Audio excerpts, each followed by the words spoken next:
Praise the lord. క్రీస్తు సాక్షి కార్యక్రమాన్ని చూస్తున్న దేవుని బిడ్డలందరికీ కూడా హృదయపూర్వకమైన వందనాలండి. ఈరోజు మనము ధ్యానించుకోబోయేటువంటి అంశము మనమందరం కూడా మన తమ్మునేలు చూసినట్టయితే రాజైన హేరోద్ మరియు తూర్పు దేశ జ్ఞానుల గురించి ఈరోజు మనం మాట్లాడుకుంటున్నాం. మరి ముఖ్యంగా ఈ యొక్క అంశాన్ని మనం ధ్యానించుకునేటప్పుడు ఈ యొక్క అంశము మత్తయి సువార్త 2వ అధ్యాయంలో 1వ వచనం నుంచి 12 వచనముల వరకు కూడా ఈ రాజైనటువంటి హేరోదు మరియు తూర్పు దేశ జ్ఞానుల గురించి బైబిల్లో స్పష్టంగా మనకు తెలియచేయడం జరిగింది. ప్రియమైన దేవుని బిడ్డలారా, ఇక్కడ చూస్తున్నటువంటి సహోదరులారా, మత్తయి సువార్త 2వ అధ్యాయంలో చాలా సంఘటనమైనటువంటి విషయాలు, అదే విధంగా కొన్ని శ్రమలు, అంటే ప్రభువుని యేసుక్రీస్తుల వారు జన్మించిన తర్వాత ఆయన శిశువుగా ఉన్నప్పుడు జరిగినటువంటి ఆ శ్రమల గురించి కూడా భక్తుడైనటువంటి మత్తయి గారు, అంటే ప్రత్యక్షంగా యేసుక్రీస్తుల వారిని చూసినటువంటి మత్తయి గారు ఆయన రచనా శైలి ద్వారా మత్తయి సువార్త 2వ అధ్యాయంలో 1వ వచనం నుంచి 12 వచనాల వరకు కూడా జరిగినటువంటి సంఘటన తెలుసుకోవడం ద్వారా ప్రజల పాపాలను రక్షించడం కోసము పరలోకము నుండి దిగి వచ్చినటువంటి రక్షకుడైన ప్రభువుని యేసుక్రీస్తుల వారి యొక్క ఆయన యొక్క గమ్యానికి మనము అర్థం తెలుసుకున్న వారము అవుతాము. మరి ముఖ్యంగా ఈరోజు ముందుగా అసలు ఈ యొక్క ఎపిసోడ్లో మనం చూడాల్సింది ఫస్ట్ ఏంటి అనేది మనం గమనించినట్లయితే, మొట్టమొదటిగా రాజైనటువంటి హేరోదు ఒకరు అధికారము వారి యొక్క మొదటి ఆకాంక్షగా జీవిస్తున్నటువంటి ఒక రాజు. అదేవిధంగా తూర్పు దేశపు జ్ఞానులు, ఏదైతే ప్రభువైన యేసుక్రీస్తుల వారిని శిశువుగా ఉన్నప్పుడు ఆయనను ఆరాధించుట కొరకు, ఆయనను పూజించుట కొరకు, ఆయన దగ్గర సాగిలిపడి ఆయనను ప్రార్థించుట కొరకు ఒక పక్కన తూర్పు దేశ జ్ఞానులు ఆయన యొక్క నక్షత్రాన్ని, ఆయన యొక్క జన్మించినటువంటి ప్రదేశానికి సూచికగా ఒక నక్షత్రం ద్వారా వారు ప్రయాణం చేస్తూ వచ్చినటువంటి వ్యక్తులు. ఇక్కడ రాజైనటువంటి హేరోదు ఒక అసూయతోని, అదేవిధంగా ఒక క్రూరమైన ఆలోచనలతోని ఆ యొక్క రాజ్య అధికారాన్ని కలిగి ఉండి వ్యక్తుల మీద కక్షపూరితమైనటువంటి నిర్ణయాలు తీసుకున్నటువంటి ఒక రాజు హేరోదు రాజు. ఈ యొక్క హేరోదు రాజు మరియు అదేవిధంగా తూర్పు దేశ జ్ఞానులు, వీరు మధ్య జరిగినటువంటి సంభాషణలే ఈరోజు మనం ధ్యానించుకోబోయేటువంటి అంశము.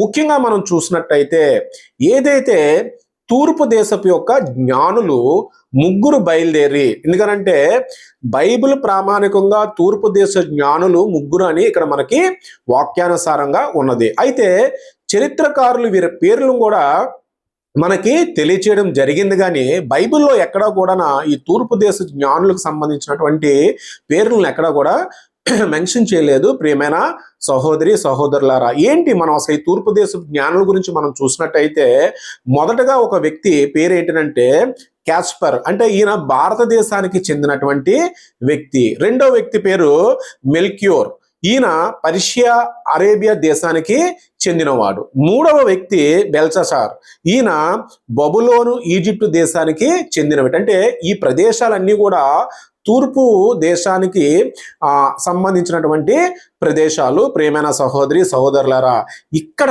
ఆ తూర్పు దేశ జ్ఞానులు, అంటే జ్ఞానులు శాస్త్రమైనటువంటి శాస్త్రజ్ఞులు లాంటి వారు. వారు ఎవరినంటే ప్రభుని యేసుక్రీస్తుల వారు శిశువుగా జన్మించినటువంటి ప్రదేశానికి ఆ నక్షత్రం ఉన్న మార్గముగా వారు రవాణా కానీ, వారికి ఎటువంటి సదుపాయాలు లేని సమయాలలో వారు ప్రభుని యేసుక్రీస్తుల వారి యొక్క ఆయనని పూజించడం కోసం వారు బయలుదేరి వచ్చినటువంటి విషయం చాలా గొప్ప విషయాన్ని మనకి తెలియజేసేలా మత్తయి గారు మనకి ఇక్కడ తెలియచేయడం జరిగింది.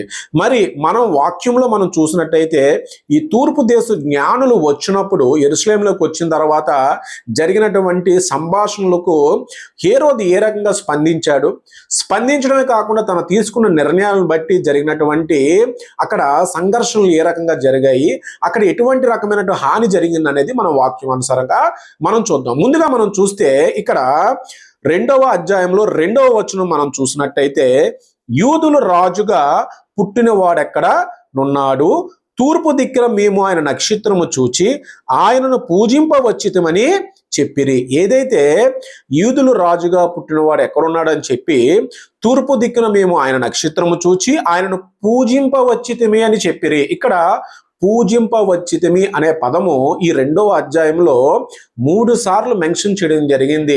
ప్రేమైన దేవుని బిడ్డలారా, ఈ యొక్క తూర్పు దేశ జ్ఞానులు మొట్టమొదటిగా మాట్లాడిన మాట ఆయనను పూజింపవచ్చితిమి అని చెప్పారు. ఆ తర్వాత ఈ మాట వినినటువంటి రాజైన హేరోదు ఏ రకంగా స్పందించాడంటే, హేరోదు రాజు ఈ సంగతి వినినప్పుడు అతడును అతనితో కూడా యెరూషలేములో వారందరూ కలవరి పడిరి. ఎప్పుడైతే ఒక మెస్సయ, ఈ లోక రక్షకుడు, ఈ యొక్క ప్రజలను పరిపాలించేవాడు ఈ లోకంలో పుట్టి ఉన్నాడనే సంగతిని ఆయనకి మింగుడు పడలేదు. రాజైన హేరోదుకి మింగుడు పడలేదు. ఎందుకంటే ఆ అధికారాన్ని కానీ ఆ ప్రజలను పరిపాలించేటువంటి యోగ్యతను కానీ కోల్పోయాడనే ఒక అభద్రతా భావంతో పాటు ఆయనకి ఈర్ష్యా భావం అనేది కలగడం ద్వారా వారందరూ కూడా అక్కడ కలవరం పడడం జరిగింది. ప్రేమైన సహోదరి సహోదరులారా, మరి ఈ తూర్పు దేశం నుంచి వచ్చిన జ్ఞానులు ఆ యొక్క నక్షత్రం ద్వారా వారు చేరుకున్నటువంటి ప్రదేశం ఎక్కడికనేది మనం చూసినట్టయితే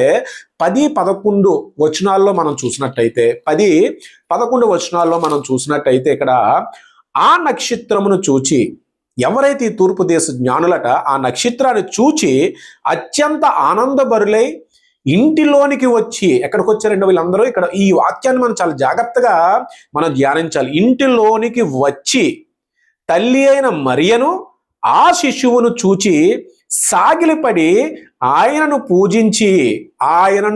పూజించి రెండవసారి కూడా ఇక్కడ మనం చూసినట్టయితే ఆ తూర్పు దేశ జ్ఞానులు మాట్లాడినటువంటి మాట గొప్ప మాట. ఆయనను పూజించి, దానికి ముందున్నటువంటి మాట సాగిలపడి.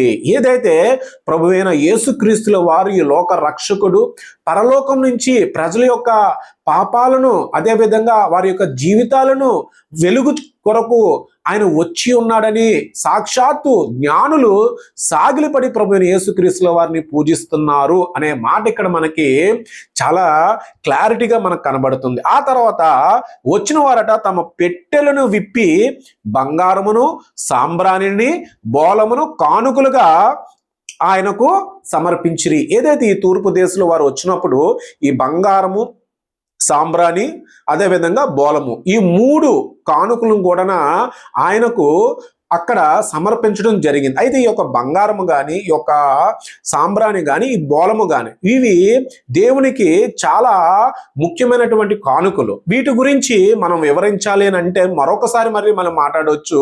కానీ ఇవి దేవునికి ప్రతిష్టతకు సంబంధించినటువంటి కానుకలుగా, మనము విలువైనటువంటి కానుకలుగా సహోదరి సహోదరులారా, మరి ఈ మాదిరిగా మనం చూసినట్టయితే దాని కంటిన్యూషన్ లోని మనము ఇక్కడ సాంబ్రాణి, బోలము కానుకానికి సంబంధించిన తర్వాత హేరోదు వద్దకు వెళ్ళవద్ది స్వప్నమందు దేవుని చేత బోధింపబడిన వారై వారు మరి ఒక మార్గంలో తమ దేశంలో తిరిగి వెళ్ళిరి. ఎప్పుడైతే ప్రభువైన యేసుక్రీస్తుల వారిని చూసి సంతోషపడినటువంటి తూర్పు దేశ జ్ఞానులకు ప్రభువు దూత స్వప్నమందు వారికి కనబడిన తర్వాత అక్కడ నుంచి వారు వెళ్ళిపోవడము జరిగింది.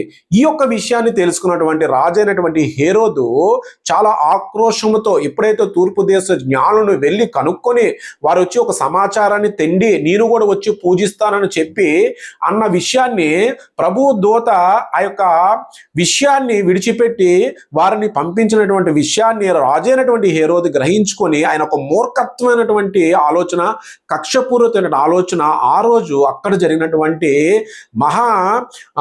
ఒక రకమైనటువంటి రోదన, అంగుళార్పణ అనే రోదన అక్కడ జరగడం జరిగింది. ఏంటి అనేది మనం చూసినట్టయితే అసలు ఈ యొక్క వాక్యంతో రాజైనటువంటి హేరోదు యొక్క మనస్తత్వం కానీ, రాజైనటువంటి హేరోదు యొక్క హృదయము కానీ, వారి యొక్క ఆలోచనలు కానీ, వారి యొక్క విధి విధానాలు ఏ విధంగా ఉంటాయనేది ఈ యొక్క వాక్యం ద్వారా మనం తెలుసుకోవచ్చు. ప్రియమైన సహోదరి సహోదరులారా, ఇక్కడ మనం చూసినట్టయితే ఆ యొక్క వాక్యము 2వ అధ్యాయము 16వ వచనంలో మనం చూసుకున్నట్టయితే అక్కడ మనము 2వ అధ్యాయం 16 ఆ జ్ఞానులు తన్ను అపహసించారని హేరోదు గ్రహించి బహు ఆగ్రహము తెచ్చుకొని, విపరీతంగా కోపం తెచ్చుకొని తన జ్ఞానుల వలన వివరముగా తెలుసుకొనిన కాలమును బట్టి బెత్లెహేములోని దాని సకల ప్రాంతములలోని 2 సంవత్సరములు మొదలుకొని, ఎన్ని సంవత్సరాలండి? 2 సంవత్సరాలు, అంటే శిశువుగా ఉన్న లోపే, ఇంకా 2 సంవత్సరాలు లోపే తక్కువ వయసు గల మగపిల్లలందరినీ వధించెను. అంటే ఆయన ఒక ఆజ్ఞ ఇవ్వడం జరిగింది. ఏంటి అని అంటే 2 సంవత్సరాల లోపు ఉన్న ప్రతి మగపిల్లని చంపియండి. అంటే ప్రియమైన సహోదరి సహోదరులారా, మత్తయ్య గారు చాలా క్లుప్తంగా ఇక్కడ వివరించింది ఏంటంటే, ప్రభువైన యేసుక్రీస్తుల వారి యొక్క జననము ప్రజల రక్షణ కొరకు, ప్రజల యొక్క మారు మనసు కొరకు, ప్రజల పాప జీవితాన్ని విడిచిపెట్టి ఆయన మనిషి కుమారుడుగా, దేవుని కుమారుడుగా తండ్రి చిత్తాన్ని నెరవేర్చడానికి వచ్చినటువంటి ఆ యొక్క జననము ఎంత సంతోషకరమైనదో, ఆయన శిశువుగా ఉన్నప్పుడు ఏదైతే ఈ రోజైనటువంటి రాజు తీసుకున్నటువంటి నిర్ణయం కూడా ప్రభువైన యేసుక్రీస్తుల వారు శిశువుగా ఉన్నప్పుడే శ్రమలను శోధనలను కూడా ఆయన పొందడం జరిగింది అనేది ఒక విషయాన్ని మనము వాక్యం ద్వారా తెలుసుకోవాలి ప్రియమైన సహోదరి సహోదరులారా. మరి ఈ విధంగా ఏదైతే ప్రభువైన యేసుక్రీస్తుల వారు ఈ యొక్క అధ్యాయంలో పొందపరిచిన విధంగా శిశువుగా ఉన్నప్పుడే, సుమారుగా అక్కడ శాస్త్రులు వారి యొక్క కాలానుసారంగా వారు హేరోదు రాజుకి ఇచ్చినట్టు ఒక ఇన్ఫర్మేషన్ 2 సంవత్సరాల లోపు, అంటే బహుశా అక్కడ ప్రభువైన యేసుక్రీస్తుల వారి యొక్క వయసునైతే మెన్షన్ చేయలేదు, కానీ ఆ యొక్క శిశువు మిగతా శిశువులను అపసంచరించినప్పుడు ఆ వయసుని ఇక్కడ పెట్టడం బట్టి సుమారుగా అదే వయసు ఉండొచ్చు అనేది నా యొక్క అభిప్రాయము. ఏదైనప్పటికీ ప్రభువైన యేసుక్రీస్తుల వారు శిశువుగా ఉన్నప్పుడు ఈ యొక్క క్రూరుడైనటువంటి రాజైనటి హేరోదు నిర్ణయాలలో ఆయన ఎన్నో శ్రమలను, ఎన్నో శోధనలను అనుభవించడమే కాకుండా, ప్రభు దూత ఎక్కడైతే ప్రభుని యేసుక్రీస్తుల వారి జననం ప్రారంభమైన దగ్గర కానించి మీరు చూసినట్టయితే మొదటి అధ్యాయం నుంచి కూడా ప్రభు దూత అక్కడ యోసేపు కన్య మరియలను గైడ్ చేస్తూనే ఉంది. ఇక్కడ చూసినట్టయితే ఆ తర్వాత మనం చూస్తే దూత ఏదైతే ఇచ్చిన ఆజ్ఞ ప్రకారంగా యోసేపు మరియలు ఐగుప్తుకి వెళ్ళడం జరిగింది. ఆ తర్వాత మళ్ళీ మరొకసారి ప్రత్యక్షమై దూత అప్పుడు వారిని మళ్ళీ ఇశ్రాయేల్ దేశానికి రమ్మన్నప్పుడు వారు రావడం జరిగింది. మరలా వారు తిరిగి మళ్ళీ వారి స్వగ్రామైనటువంటి యోసేపు స్వగ్రామైనటువంటి నజరేతుకు కూడా వారు తిరిగి వెళ్ళడం జరిగింది ప్రియమైన సహోదరి సహోదరులారా. మరి ఈ యొక్క అధ్యాయంలో ఇంకా మనం చూసినట్టయితే మత్తయ్య గారు ప్రవక్తల యొక్క వచనాలు కోట్ చేసి మరి ఆయన మనకి తెలియచేయడం జరిగింది. మరి ఈ యొక్క అధ్యాయంలో మనం చూసినట్టయితే ఏదైతే మనల్ని ప్రేమించినటువంటి తండ్రి ఆయన కుమారుణ్ణి మన రక్షణ కొరకు, అదేవిధంగా మన పాపముల నుంచి మనల్ని రక్షించుట కొరకు మనము పవిత్రమైనటువంటి జీవితాన్ని కలిగి ఉండాలని, పరిశుద్ధమైనటువంటి జీవితాన్ని కలిగి ఉండాలని, ఆయన ద్వారా మనం నిత్య జీవితంలోనికి ప్రవేశించి అదేవిధంగా పరలోకంలో పౌరసత్వాన్ని కలిగి ఉండాలనేటువంటి మన జీవితానికి ప్రభువైన యేసుక్రీస్తుల వారి యొక్క బాల్య దశలో, అనగా శిశువుగా ఉన్నప్పుడే ఆయన ఎన్నో శ్రమలను శోధనలను వ్యక్తిగతంగా ఆయన చూడలేనప్పటికీ కూడా లేఖనాలు ఆయన గురించి చెప్తున్నటువంటి విధానం బట్టి చూస్తే మనము ఆయన ఎడల మనమందరము కూడా గొప్ప ఆరాధన కలిగి ఉండాలి. ఎందుకనంటే ఆయన యొక్క ప్రాణాన్ని కూడా ఆ రోజుల్లో ఆ యొక్క రాజు అయినటువంటి హేరోదు ఆ క్రియలు చేయడానికి ఆయన ప్రయత్నించిన ప్రయత్నాలు బట్టి చూస్తే ప్రభువైన యేసుక్రీస్తుల వారు పొందినటువంటి శ్రమలు బహుశ్రమలుగా మనం తెలుసుకోవాలి ప్రియమైన సహోదరి సహోదరులారా. మరి ఈ యొక్క రాజు అయినటువంటి హేరోదు, అదేవిధంగా తూర్పు దేశపు జ్ఞానులు ఈ విషయాన్ని మీరు క్లుప్తంగా తెలుసుకోవడం వల్ల శిశువుగా ఉన్నటువంటి ప్రభు యేసుక్రీస్తుల వారి యొక్క జీవితం ఏ విధంగా ఉన్నది అనేది మత్తయి సువార్త 2వ అధ్యాయంలో మనకి తెలియచేయడం జరుగుతుంది. మరి ఈ యొక్క ధ్యానించుకున్నటువంటి ఈ యొక్క మాటలను మన హృదయంలో మనం స్థిరపరచుకొని, అదేవిధంగా ఈ యొక్క మాటల ద్వారా ప్రభువైన యేసుక్రీస్తుల వారు మన కొరకు వచ్చినటువంటి దేవాతి దేవుడు, దేవుని కుమారుడు, మనిషి కుమారుడుగా మన మధ్య జీవించినటువంటి ఆయన మొదటి రాకడలో ఆయన అనుభవించిన శ్రమలను మనము కూడా ప్రార్థించుకొని, అట్టి శ్రమలను మనము అనుభవించేటప్పుడు మనము ప్రభువైన యేసుక్రీస్తుల వారి మాదిరిగా మనము జీవించి కలిగి ఉండాలని మనమందరం కూడా కలిసి మనం ప్రార్థించుకుందాం. తలలు ఉంచుకున్నట్టయితే కలిసి ప్రార్థిద్దాం. మహిమ గల దేవ, లోకమున్న మా తండ్రి, నీ నామం పరిశుద్ధపరచబడును గాక, నీ రాజ్యము వచ్చును గాక, నీ చిత్తము పరలోకమందు నెరవేరబడి ఉన్నట్టు భూమి యందు నెరవేరబడును గాక. అనుదిన ఆహారము నేడు మాకు దయచేయడి. మా ఎడల అపరాధములను క్షమించిన ప్రకారంగా తండ్రి మా అపరాధములను క్షమించును. శోధల నుంచి, దుష్టుల నుంచి, కీడు నుంచి తప్పించండి ప్రభువా. రాజ్యము, బలము, శక్తి, మహిమ నిరంతరం నీవై ఉన్నవి తండ్రి. Amen, amen, amen.